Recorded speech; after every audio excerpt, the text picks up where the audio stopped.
What actually is democracy? That's a good question. You see, no one is actually really ready to define democracy. All they will tell us is, democracy is good, democracy is right. What is democracy? Abraham Lincoln described democracy as the government of the people, for the people, by the people. This is one famous definition of democracy. In fact, the actual word democracy itself means in the original Greek, rule of the people. That's what it means. Then is this something compatible with Islam? Is it? I just told you what Islam is in its essence.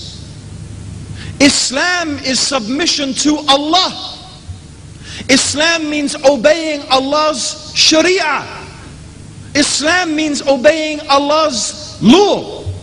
Islam means that what is halal has been decided by Allah, and what is haram has been decided by Allah, and what Allah decides is halal, was halal in the time of the Prophet sallallahu alaihi wasallam, is halal today, and will be halal until the day of judgment. And what Allah made haram in the time of the Prophet sallallahu alaihi wasallam is haram today, and it's going to be haram until the day of judgment. We rule ourselves in our personal lives, and we should, as Muslims, be ruled in our public lives by the law of Allah.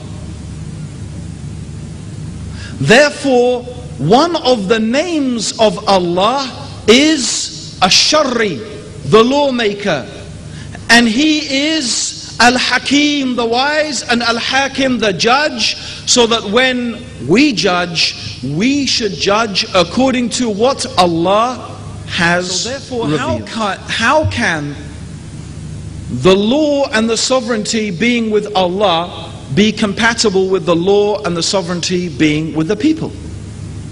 Since at its very fundamental level, democracy teaches that the people have the right to decide what is halal and what is haram. The people have the right to decide what we should do and what we shouldn't do. Therefore, the people have been made equal with Allah. And whoever makes people equal with Allah has made shirk with Allah without a doubt. Whoever believes that it is permissible and allowed to judge and to legislate in contradiction with Allah's judgment and legislation is without doubt a disbeliever. In our personal lives, because the Sharia is not only some punishments that we find in the Quran, like chopping off the hand of the thief. This is one of the hudud, and there are only 4 or 5 of such hududs. The Sharia is everything: praying, fasting, your personal life. This is all the Sharia means. That sovereignty is with the people, that the people have the right to decide what's halal and haram, and it's up to them. Then no Muslim with any mustard seed's worth of iman can agree with this. Offense in England to revile someone because of their homosexuality. So now it has been made a crime to hate the crime.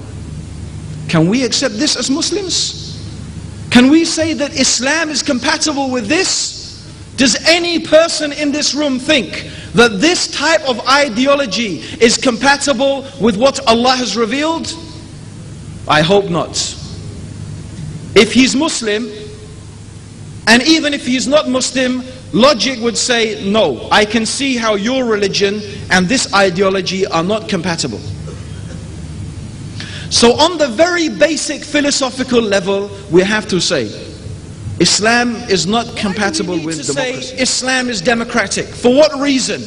Because that's the time we're in. We feel we need to adjust our religion to fit this predominant culture and this predominant philosophy that seems to be dominating the world at the moment. But I don't think we need to do that. In fact, I really don't like it at all. I don't like it at all. And I often give an example like this. It might shock you what I'm going to say, but I hope you will think about what I'm going to say. Imagine we live in a society where prostitution is the normal mode by which a man and a woman physically interact with each other. Imagine prostitution is so common that it's the absolute norm. And imagine these prostitutes, when you look at them, they all seem so happy and they seem to be enjoying such a prosperous life. In fact, it seems that this society generally is very prosperous. They're building amazing machines and they have great technology. And so you imagine that because they've got these machines and they've got this technology, prostitution must be a good system as well. You think it all comes together in one big package. So some unfortunate Muslim comes along and says, you know what? We've got prostitution in Islam as well. Yes, we do. It's called nikah. You see, just as you go to the prostitute and you give her money, we go to our wife and we give her mahar. You see, it's like prostitution. And you go, astaghfirullah. How can you compare what Allah revealed and this beautiful way of life with that?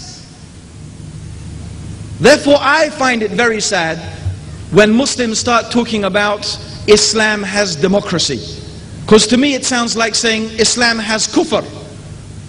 It's like saying nikah is like prostitution. It's not.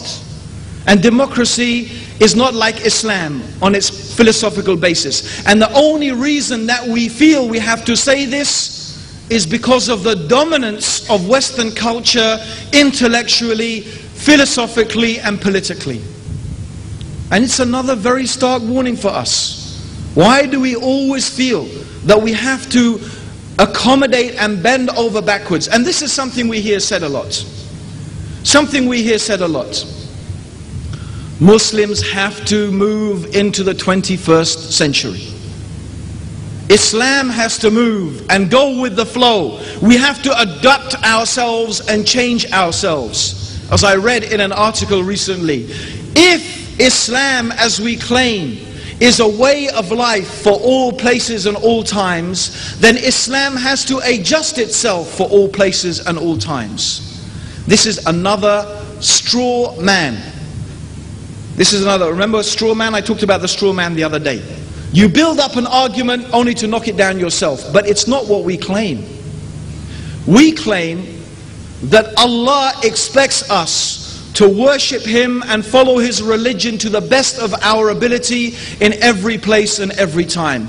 That does not mean that Islam changes in order to make itself fit. That is not what it means. If modern society conflicts with our religion, you know what I say? Stuff modern society. Stuff it. I need to worship Allah subhanahu wa ta'ala. How long am I going to be here on this earth? A small amount of time. But we don't, and we should never feel that we have to compromise our religion. We should never feel that we have to give up our deen. We should never feel that we have to change our whole religion in order to accommodate some ideology that, to tell you the truth, brothers and sisters, to tell you the real truth, democracy is falling apart. In many, many countries you will find that democracy is failing. In fact, they are subtly, bit by bit, giving up on democracy. In fact, my personal belief is that there is no such thing as democracy anyway. It doesn't even exist. It doesn't even exist. What they have in the West, actually, in my opinion, is the illusion of democracy. It's the illusion of democracy. They make people think and believe that they have a choice, that they can influence things, but in reality, they can't change anything. The people who control the world are the same people who have always controlled the world. They are the big businesses, they are the multinational corporations, they are those few elite people who have the power and the money in their control, and the world runs according to the principles they want. They don't care whether you have girlfriends or boyfriends, whether you're a homosexual, whether you drink alcohol or take drugs. In fact, you know what? They like that. Because the more you follow that corruption, the more miserable your life will become. And the more miserable your life becomes, the more you need to fill your life with fashion, with film, with drink, with music, and with all the consumer things that they want you to say, look, buy this, buy that, have this, have that. That's the way to be happy. Miserable people consume. So actually it's for their benefit to create a society like that. So I'm not really sure anyway that the so-called democracies even have democracy. And one of the things that highlights that for me is that in England recently, not only in England, but in Italy and all over Europe, they had massive demonstrations against the war in Iraq. In England we had 2.5 million people gather together to protest this war. In Italy it was 5 or 6 million. This is the biggest demonstrations there have ever been in history in Europe that we know about. They found through polls that the majority, and in some cases the large majority of the population, opposed this action. But they still went ahead and fought the war. What happened to the rule of the people, for the people, by the people? What happened to the people deciding what we should do and what we shouldn't do? And so we find in many countries that is the case. We find in many countries that is the case. In America, George Bush was not even democratically elected.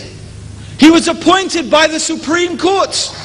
In fact, he was in the process of losing the election.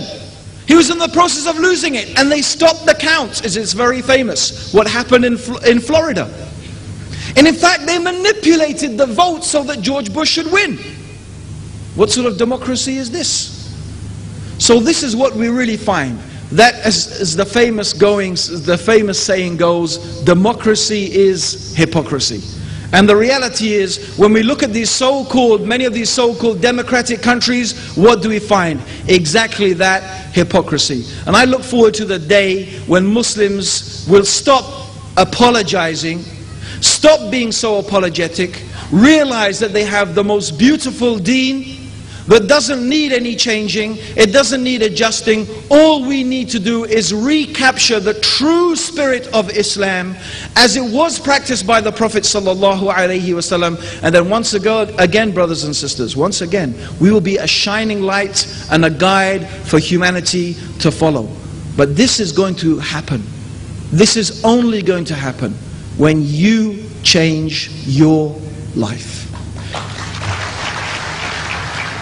When you and me, brothers and sisters, when we implement Allah's law in our life, when we implement Allah's Sharia in our life, when we obey Allah.